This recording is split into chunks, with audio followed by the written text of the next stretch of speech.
नमस्कार, शीतल की कहानियों में आपका स्वागत है। आज की कहानी है मानसिक वेदना। आज रमाकांत जी अपने घर के बरामदे में आराम कुर्सी पर बैठे हुए कुनकुनी धूप सेक रहे थे। अचानक उन्हें एक भीनी भीनी सी सुगंध आने लगी। देखा तो श्रीमती जी कुरकुरे पकौड़ों से भरी प्लेट लिए उनके सामने खड़ी थी। अपनी मनपसंद चीज़ देखते हुए पकौड़ों के शौकीन रमाकांत जी की बाछें खिल उठी। अरे कमला जी, आप कैसे जान गई मेरे दिल की बात? कहते हुए रमाकांत जी ने हैरानी जताई तो कमला जी बोली, पतिदेव 35 साल हो गए आपके साथ रहते, अब तो आपकी रग रग से वाकिफ़ हो चुकी हूँ मैं। यह तो आपने बिल्कुल सही कहा। इतने अच्छे से तो मैं खुद को नहीं जान पाया जितना आप मुझे जानती हैं। कमला जी मुस्कुराते हुए अपना रोज़ाना का सिलाई कढ़ाई का काम लेकर बैठ गई। यह क्या कमला जी, आप फिर से वही सिलाई कढ़ाई में मशगूल हो गई?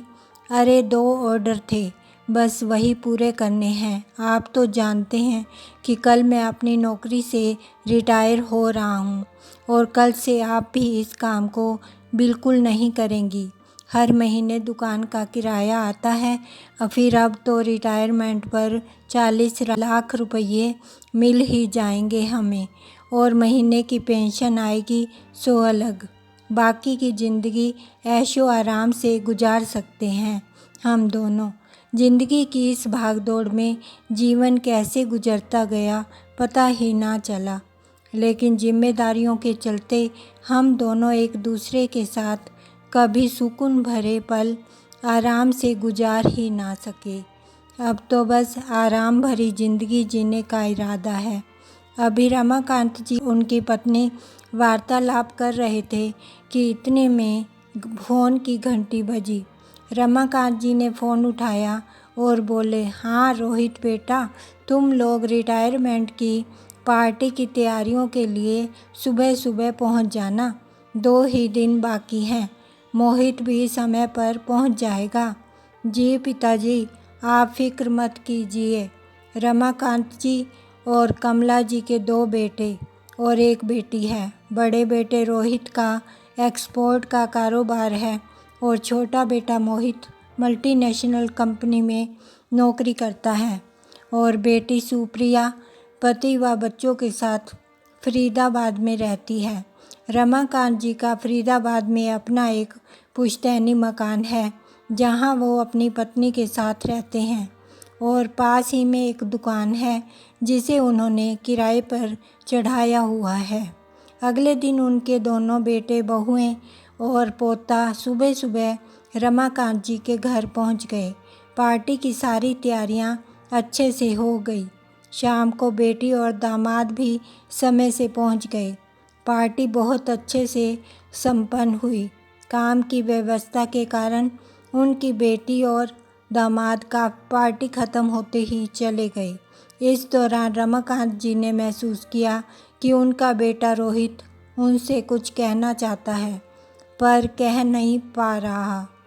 पार्टी समाप्त होने के बाद उन्होंने रोहित को बुलाया और कहा, रोहित, तुम कुछ कहना चाह रहे थे? पिताजी, आप तो अब रिटायर हो गए हैं, तो मैं और रिया चाहते थे कि अब से आप और माँ हमारे साथ रहें। यह सुनकर माँ बोली, लेकिन बेटा इसकी क्या आवश्यकता है? यहाँ अपना घर है और फिर यहाँ आसपास के माहौल में आदत हो गई है। इस पर रमाकांत जी बोले, कमला, अगर रोहित और बहू चाहते हैं कि हम उनके साथ रहें तो इसमें हर्ज ही क्या है? बेटे और बहुओं से इस उम्र में सेवा नहीं करवाएंगे तो कब करवाएंगे? अरे वाह, दादू दादी हमारे साथ जाएंगे। कहते हुए पोता राघव नाचने लगा। रसोई घर में खाना पकाती छोटी बहू यह सब बातें सुन रही थी। खाना छोड़कर तुरंत अपने पति की ओर भागी। मोहित जो टेंट और कैटरिंग वालों का हिसाब करके वापस आ रहा था, अपनी पत्नी को देखते ही बोला, अरे क्या हो गया? भागते हुए क्यों आ रही हो? कोई आसमान टूट पड़ा क्या? ऐसा ही कुछ समझो। क्या मतलब? अरे बड़े भैया माँ और बाबूजी को अपने घर ले जाने के लिए कह रहे थे तो बाबूजी भी मान गए। अब सारा रिटायरमेंट का पैसा बड़े भैया हड़प ले जाएंगे और आप हाथ मलते ही रह जाएंगे, देख लेना। ऐसे कैसे ले जाएंगे? मैं अभी बाबूजी से बात करता हूँ, कहते हुए मोहित बाबूजी के पास पहुँच गया। बाबूजी, अब हम आप दोनों को यहाँ अकेला नहीं छोड़ सकते। अब आप लोग हमारे साथ ही चलेंगे। अपना सामान पैक कीजिए। अंदर आते ही मोहित बोला तो छोटी बहू भी पीछे पीछे आ गई। बाबूजी मुस्कुराकर कहने लगे, बेटा विचार तो बहुत अच्छा है तुम्हारा, पर तुमने आने में थोड़ी सी देर कर दी। अब तो रोहित के साथ जाने का हमारा प्रोग्राम बन चुका है। यह सुनकर मोहित के चेहरे पर उदासी छा गई। छोटे बेटे की उदासी माँ बाबूजी से देखी ना गई। दोनों अपने कमरे में जाकर कुछ बात करने लगे। फिर कुछ देर बाद बाहर निकल कर बोले, बच्चों हमने एक फ़ैसला किया है। बेटे बहुएं बड़ी फुर्ती से उन दोनों की ओर दौड़ कर आई तो बाबूजी बोले, हमारे दोनों बेटे हमसे कितना प्यार करते हैं, यह जानकर मुझे बहुत अच्छा लगा। लेकिन एक ही समय में हम दोनों के घर तो नहीं रह सकते ना, इसलिए हमने सोचा है कि हम 6 महीने रोहित के पास रहेंगे और 6 महीने मोहित के पास। मुझे लगता है हमारा फैसला सबको पसंद आएगा। सब लोग इस बात के लिए राजी हो जाते हैं। अगले दिन दोनों बेटे बहू मिलकर माँ बाबूजी का सामान पैक कर देते हैं और माँ बाबूजी अपने बड़े बेटे रोहित के साथ घर चले जाते हैं। घर पहुँचते ही रोहित का बेटा राघव अपने दादा दादी का सामान जल्दी से अपने कमरे में ले जाता है। दादा दादी तो आज से मेरे साथ रहेंगे, कहते हुए राघव खुशी से उछल रहा था। अपने बेटा बहू और पोते का साथ पाकर रमाकांत जी की रिटायरमेंट की खुशी दोगुनी हो गई। घर में सुख सुविधा के सभी साधन उपलब्ध थे। बेटा और बहू दोनों उनके सम्मान में झुके रहते। बहू उनके खाने पीने से लेकर दवाइयों तक का सारा ध्यान रखती और उधर बेटा कहता, बाबूजी हम बहुत नसीब वाले हैं जो हमें आप जैसे माँ बाप मिले। बड़े बूढ़ों की सेवा तो नसीब वालों को ही मिलती है। रमाकांत जी और कमला जी अपने बच्चों की बातें सुनकर गदगद होते। बेटा बहू उन्हें अपनी गाड़ी में बिठाकर पूरा शहर घुमाने ले गए, विभिन्न दर्शनीय स्थल दिखाए। ऐसे बेटा बहू पाकर रमाकांत जी और कमला जी स्वयं को भाग्यशाली महसूस कर रहे थे। कमला जी बहू बेटे की बुराइयां करने वाली अपने पड़ोसियों के बारे में कहती कि वो लोग बहुओं को सताती होंगी, तभी बहुएं उनकी बात नहीं मानती होंगी। मेरी बहुओं को मैं बेटी मानती हूँ, तभी तो वो भी मुझे पूरा सुख और आराम देती हैं। रमाकांत जी भी बेटों की प्रशंसा करते हुए रुकते नहीं थे। लोग तो यूं ही डरते हैं कि शादी के बाद बेटा अपना नहीं रहता, पत्नी की ही बात मानता है। हमारा बेटा देखो, शादी के बाद भी श्रवण कुमार है। सब संस्कारों का खेल है श्रीमती जी। धीरे धीरे समय बीतने लगा। एक दिन रमाकांत जी अब और कमला जी अपने पोते के साथ बैठकर टेलीविज़न का आनंद ले रहे थे तो बड़ा बेटा रोहित उनके पास आया। उसकी आंखों में घबराहट साफ दिखाई दे रही थी और चेहरे का रंग उड़ा हुआ था। पिताजी, मैं बर्बाद हो गया, कंपकंपाती आवाज़ में रोहित बोला। बेटा क्या हुआ, कुछ तो बताओ। रमाकांत जी तनावग्रस्त होकर उतावले हुए जा रहे थे। वो हमारा एक्सपोर्ट का एक बहुत बड़ा ऑर्डर था जो कि रिजेक्ट होकर वापस भेज दिया गया है। अब लाखों का उत्पाद कौड़ियों के दाम भी नहीं बिकेगा। हे राम, यह कैसे हो गया, बड़ी बहू चिल्लाई और अपना सिर पकड़कर बैठ गई। इस पर रमाकांत जी बोले, बेटा मुश्किल ही तो जीवन का हिस्सा है, परेशानियां तो आती जाती रहती हैं, तुम बस अपना धीरज मत खोना। रोहित को तो पिताजी यह सब बातें कह रहे थे, परंतु मन ही मन स्वयं भी कुछ परेशान से थे। 2 दिन बाद जब सब लोग रात का खाना खा रहे थे तो रोहित बोला, पिताजी आपसे कुछ बात करनी है। हाँ बोलो बेटा। पिताजी आप तो मेरे बिजनेस की हालत जानते ही हैं। अब मुझे अपने बिजनेस को नए सिरे से जमाना पड़ेगा और उसके लिए मुझे 50 लाख रुपये चाहिए। मुझे आपकी मदद की सख्त आवश्यकता है। आपके पास बैंक में जो पैसा पड़ा है वह आप मुझे कुछ समय के लिए दे दीजिए। काम दोबारा पटरी पर आते ही मैं उसे वापस कर दूंगा। रोहित हाथ जोड़कर रमाकांत जी के चरणों में बैठ गया। पिताजी मुझे आपका ही सहारा है। रमाकांत जी और कमला जी अपने बेटे की ऐसी हालत कैसे देख सकते थे। तू चिंता मत कर बेटा, कहते हुए रमाकांत जी कुछ सोच विचार में पड़ गए। रिटायरमेंट पर मिले हुए पैसे और बैंक की जमा पूंजी मिलाकर 50 लाख हो जाएंगे। मुसीबत की घड़ी में मेरे बेटे को मेरी आवश्यकता है तो मैं पीछे नहीं हटूंगा, और फिर अपने ही तो अपनों के काम आते हैं। ये सोचकर बैंक में रखे सारे पैसे रोहित को सौंप दिए। रोहित अपने माँ पिताजी के पैर छूकर कृतज्ञता जाहिर करने लगा। उसने वादा किया कि बिजनेस संभलते ही पैसे लौटाना शुरू कर देगा और साल भर में पूरी रकम लौटा देगा।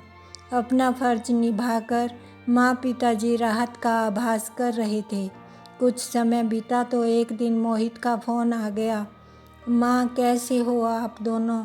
आज मैं आप दोनों को लेने आ रहा हूँ। सामान पैक करके तैयार रखिएगा।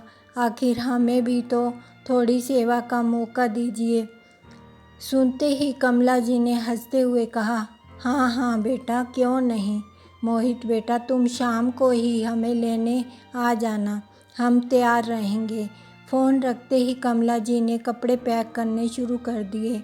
शाम को मोहित और छोटी बहू उन्हें लेने आ गए, लेकिन रमाकांत जी का पोता राघव अपने दादा दादी को जाने ही नहीं देना चाहता था। कुछ दिनों में फिर मिलने आएंगे कहकर रमाकांत जी और कमला जी ने बड़ी मुश्किल से वहाँ से विदाई ली। सेवा करने में छोटा बेटा और बहू भी कुछ कम नहीं थे। छोटी बहू अपनी सास ससुर को बिस्तर पर ही भोजन की थाली ला कर देती, उनके कपड़े अच्छे से धोकर इस्त्री करवा कर देती, रात को दूध देकर जाती। दोनों वृद्धजन ये देखकर सोचते कि उनके बच्चों ने उन्हें धन्य कर दिया।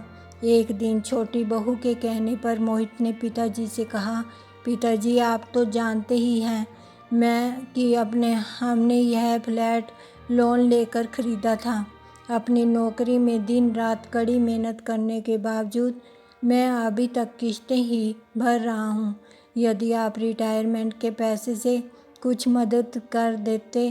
तो सुनकर रमाकांत जी सोच में पड़ गए और अपनी पत्नी की ओर देखने लगे। अपने सास ससुर के कुछ क्षणों की चुप्पी छोटी बहू के सब्र पर भारी पड़ रही थी। फिर भी उन्हें तिरछी नज़रों से देखते हुए उसने कुछ ना बोलना ही उचित समझा।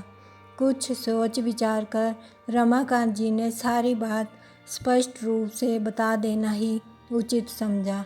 रिटायरमेंट के पैसे और बैंक की बाकी जमा पूंजी उन्होंने रोहित को दी थी। यह सुनकर मोहित और छोटी बहू हतप्रभ रह गए। इस बार छोटी बहू स्वयं को रोक ना पाई। हाय हाय, आप लोगों ने अपनी सारी खून पसीने की कमाई रोहित भैया को दे दी, इतना तक भी ना सोचा कि उन रुपयों पर आपके छोटे बेटे का भी हक है। बहू की बातें सुनकर रमाकांत जी हक्के बक्के रह गए।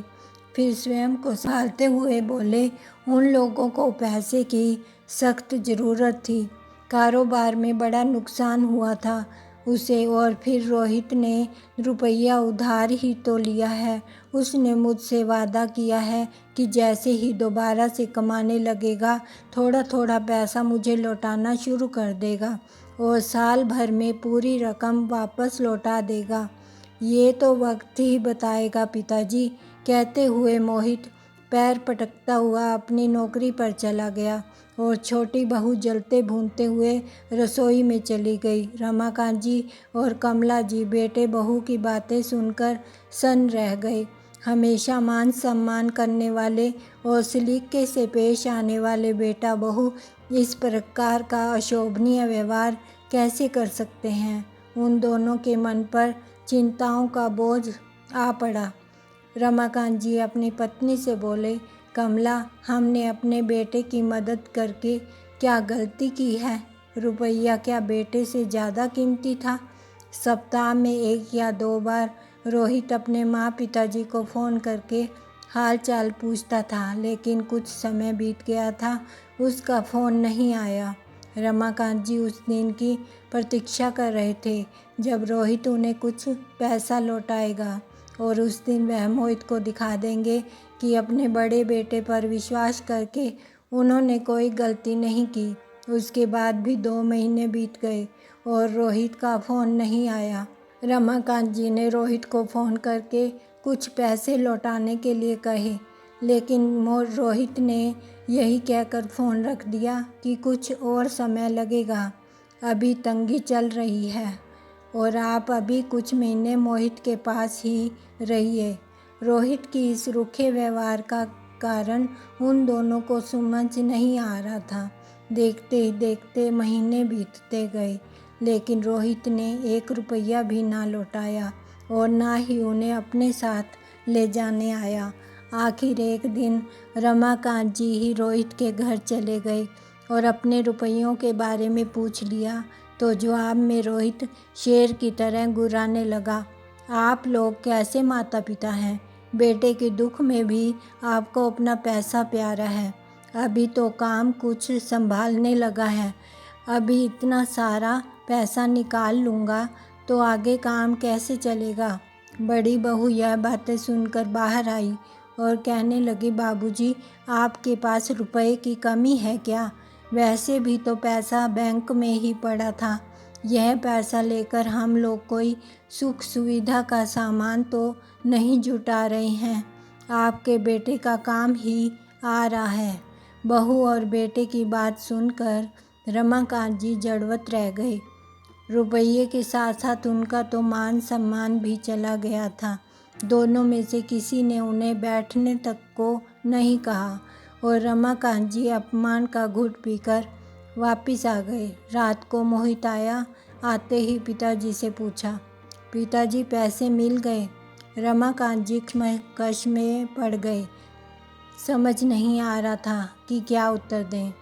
फिर कुछ सोचकर बोले, वह रोहित कह रहा था कि काम कुछ संभल जाएगा तो पैसा दे देगा। पिताजी, आप यह जो नज़रें चुरा कर बात कर रहे हैं ना, साफ साफ पता चल रहा है कि भैया ने इनकार कर दिया है पैसा देने से। आंसुओं से सराबोर आंखें लिए रमाकांत जी बोले, बेटा तू ठीक ही कह रहा था। रोहित रुपये वापस ही नहीं करना चाहता। मैं जानता था यह सब बड़े भैया की चाल थी, आपसे पैसा हथियाने के लिए। सब ढोंग किया था उन्होंने। यह सुनते ही छोटी बहू, जो कब से अपने होठ सीले बैठी थी, चिंघाड़ते हुए बोली, पिताजी ऐसे तो नहीं चलेगा। एक बेटे पर इतनी मेहरबानी और दूसरा बेटा हाथ मलता रह जाए। आप तो दोनों बच्चों में भेदभाव कर रहे हैं। हमने तो सुना था कि माँ बाप को सभी बच्चे एक समान प्रिय होते हैं। सुनकर रमाकांत जी को अपराध बोध होने लगा। ऐसा नहीं है बहू, हमारे लिए तुम सब समान हो तो ठीक है। यदि ऐसी बात है तो आपकी गांव वाली दुकान मेरे नाम करवा दीजिए। मोहित बोला, बेटा हमने सपने में भी सोचा ना था कि हमारे बच्चे हमें यह दिन दिखाएंगे, कमला जी ने कहा। तो रमाकांत जी बोले, नहीं कमला, यदि बेटे बहू ने हमसे हमारे प्यार का सबूत मांग ही लिया है तो ठीक है, मैं कल ही गांव वाली दुकान मोहित के नाम करवा देता हूँ। रमाकांत जी के इतने कहने की देर थी कि मोहित और उसकी छोटी बहू के चेहरे पर संतुष्टि के भाव आ गए। दोनों एक दूसरे को देखकर मुस्कुराने लगे। आखिरकार उनकी चाल भी कामयाब हो गई थी। अपने कमरे में जाने के बाद कमला जी ने रमाकांत जी से कहा, एक गलती को सुधारने के लिए दूसरी गलती करना कहाँ की समझदारी है जी। मैं क्या करता कमला, मेरे सामने और कोई चारा ही ना था।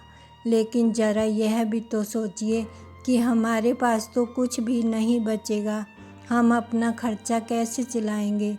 कोई बात नहीं कमला, हमने अपने संतान के प्रति अपना फ़र्ज पूरा कर दिया है। जो हमारी मृत्यु के बाद उन्हें मिलना था वह पहले ही मिल गया। फिर कुछ दिनों में इस महीने की पेंशन भी आ जाएगी और दुकान का किराया भी।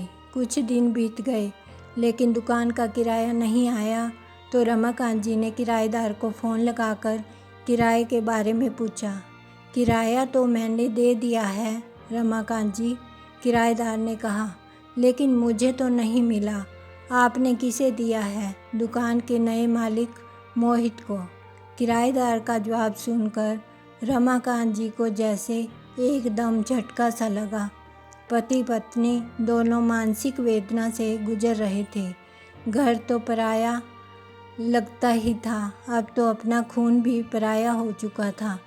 कमला जी ने वापस घर जाने की बातें की तो रमाकांत जी कहने लगे, अपने बेटों के साथ कितनी शान से निकले थे, अब वहीं वापस जाएंगे तो जग हंसाई होगी। अगले दिन सुबह सुबह उनकी बेटी का फ़ोन आया। माँ बाबूजी हैप्पी मैरिज एनिवर्सरी।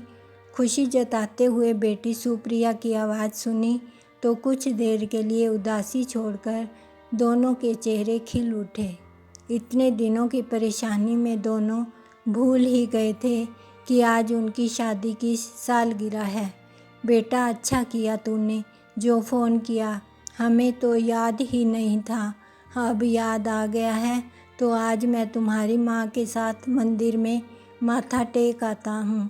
दरअसल शादी की हर सालगिरह पर रमाकांत जी और कमला जी भगवान को शुक्रिया अदा करने के लिए मंदिर जाया करते थे। चलिए श्रीमती जी, तैयार हो जाइए। होठों पर मुस्कुराहट लिए रमाकांत जी ने कहा तो कमला जी भी खुशी से तैयार होने लगी। जल्दी मंदिर जाकर माथा टेका और प्रसाद चढ़ाया। साथ बिताए सुहाने पलों को याद करते हुए कुछ देर सुकून से बैठे। वापस आने के लिए जैसे ही मंदिर की सीढ़ियों से उतरने लगे, अचानक रमाकांत जी का पैर फिसला और सारी सीढ़ियों से लुढ़कते हुए नीचे गिर पड़े और गंभीर रूप से घायल हो गए। उन्हें इमरजेंसी में हॉस्पिटल में ले जाया गया। बेटे बहुएं भी वहां पहुंच गए लेकिन उनके दिमाग पर गंभीर चोटें आने के कारण उन्हें बचाया ना जा सका। कमला जी यकीन नहीं कर पा रही थी कि कुछ ही समय पहले हंसते बतियाते रमाकांत जी उन्हें इस दुनिया में अकेला छोड़कर जा चुके थे। उन्हें गहरा सदमा लगा। बेटी को जब इस बात का पता लगा तो रोते बिलखते अपने पति के साथ वह भी पहुंच गई। रमाकांत जी का क्रियाक्रम कर दिया गया। रमाकांत जी तो चले गए लेकिन कमला जी का जीवन अब कांटों की सेज से अधिक ना रह गया था। वह अब हर चीज़ के लिए बेटों के ऊपर आश्रित हो गई थी। सब कुछ तो अपने बेटों को दे चुके थे रमाकांत जी। अब तो कमला जी पाई पाई की मोहताज हो गई और उधर कुछ कारणों से रमाकांत जी की पेंशन मिलने में भी देरी हो रही थी। माँ के दुख को समझते हुए बेटी सुप्रिया कभी कभार अपनी माँ की ज़रूरत का सामान ले आती थी। कमला जी मन ही मन सोचती कि दोनों बेटों के होते हुए भी उन्हें बेटी पर आश्रित रहना पड़ रहा है। कुछ दिनों बाद जब पोते का जन्मदिन आया तो रोहित माँ को अपने घर लेकर आया, लेकिन पोते राघव को उपहार में देने तक के लिए भी उनके पास कुछ भी नहीं था। अपने पोते के जन्मदिन के अवसर पर वो शर्म से ज़मीन पर गड़ी जा रही थी। इतना ही काफ़ी नहीं था, अब तो दोनों बेटे भी माँ की जिम्मेदारी एक दूसरे पर डालने लगे थे। बेटी सुप्रिया को जब इस बात का पता चला तो वह माँ से मिलने आ पहुँची। माँ, आप मेरे घर चलिए, अब से आप हमारे साथ रहेंगे। मैं आपको इस हालत में अब और नहीं देख सकती, कहते हुए सुप्रिया रो पड़ी। लेकिन कमला जी ने उसके आंसू पोंछते हुए कहा, उम्र के इस पड़ाव में मैं अब बेटी पर बोझ बनकर रहना नहीं चाहती। कहते हुए कमला जी अपना सामान पैक करने लगी। बेटी सुप्रिया ने भी उनकी मदद की और अपनी माँ को वापस उनके पुश्तैनी घर में ले गई। 2 दिन अपनी माँ के साथ रहकर सुप्रिया अपने घर लौट आई, लेकिन हर समय बेटों द्वारा दिए गए घाव उन्हें पीड़ा देते रहे। सुप्रिया समय समय पर अपनी माँ का हालचाल जानने आ जाया करती थी। एक दिन शाम को जब सुप्रिया अपनी माँ से मिलने घर आई तो देखा कमला जी रमाकांत जी की आराम कुर्सी पर बैठी हुई थी, हाथ में रमाकांत जी की तस्वीर लिए। सुप्रिया आते ही बोली, ना जाने क्यों दिल बैठा जा रहा था तो सोचा आपसे मिलने ही आ जाऊं। लेकिन सुप्रिया यह देखकर हैरान थी कि उसके आने पर माँ के चेहरे पर कोई भाव ही ना था। माँ, ओ माँ, कहाँ खो गई? सुप्रिया ने माँ को जैसे ही हाथ लगाया तो कमला जी निढाल होकर कुर्सी से गिर पड़ी। उनके प्राण निकल चुके थे। आज बूढ़े माँ बाप दुनिया से नहीं बल्कि अपने बेटों से ही हार गए। दोस्तों, बच्चे यही भूल जाते हैं कि ये माँ बाप ही हैं जिन्होंने हमें अच्छी ज़िंदगी दी और जीने के काबिल बनाया। जितना प्यार हम अपने बच्चों से करते हैं, क्या उतना प्यार हम अपने बूढ़े माँ बाप को दे पाते हैं? शायद नहीं। अगर माँ बाप बीमार भी हो जाएं तो सिर्फ़ एक जिम्मेदारी के साथ इलाज करवाते हैं, लेकिन माँ बाप की जगह ईश्वर से भी ऊंची होती है। यह बात तब समझ आती है जब हमारे बच्चे हमारे साथ ऐसा ही व्यवहार करते हैं। जो बोएंगे वही काटेंगे, यही सृष्टि का नियम है। आपको यह कहानी कैसी लगी? प्लीज़ लाइक करें, कमेंट करें और सब्सक्राइब करना बिल्कुल मत भूलें। धन्यवाद।